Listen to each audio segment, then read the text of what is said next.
सुबह से लेके शाम तक मशीन में बैठना बहुत मुश्किल हो जाता है, और शाम को उठना होता है तो पाँव इतने बड़े बड़े सूज जाते हैं, चला भी नहीं जाता। आपका शोहर नहीं है? जी नहीं, मेरा शोहर नहीं है। मेरे शोहर की डेथ हो गई 8-9 साल हो गए। हाँ, एक बेटा है, लेकिन उसकी वजह से तो जलील होती आ रही हूँ। अस्सलाम वालेकुम, पॉजिटिव पाकिस्तान के साथ मैं हूँ रिहान यूसुफ। नाज़रीन, जैसा कि आज हम एक डिज़र्विंग फैमिली के पास आए हुए हैं, तो इनकी एक दर्दनाक कहानी है, ये हम इन्हीं से जानेंगे। जी अस्सलाम वालेकुम। जी वालेकुम अस्सलाम।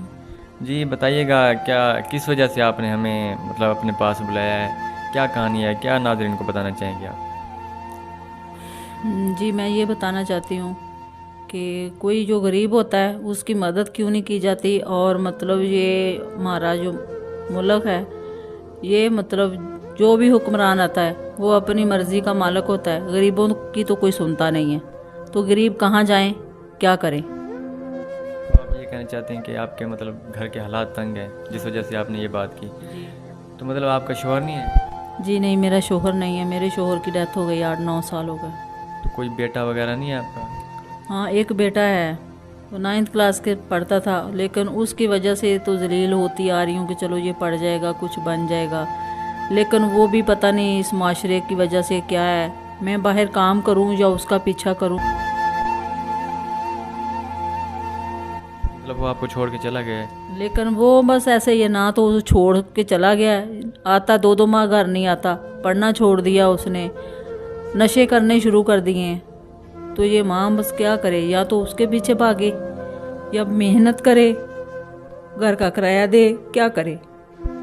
तो आपका घर अपना नहीं है? नहीं, मेरा घर अपना नहीं है, मेरा घर किराए का है।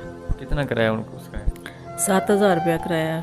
7,000 रुपया किराया है, बिजली के बिल, गैस के बिल, वही 10-12 हज़ार 14 हज़ार तक पहुंच जाता है। तो जो मेहनत करनी है वो बस किराए, मजदूरी भी इतनी नहीं होती, सारा सारा दिन फारग बैठना भी पड़ता है। जैसे जैसे काम होगा तो करेंगे, पैसे मिलेंगे, वरना कौन देता है, कोई भी नहीं देता।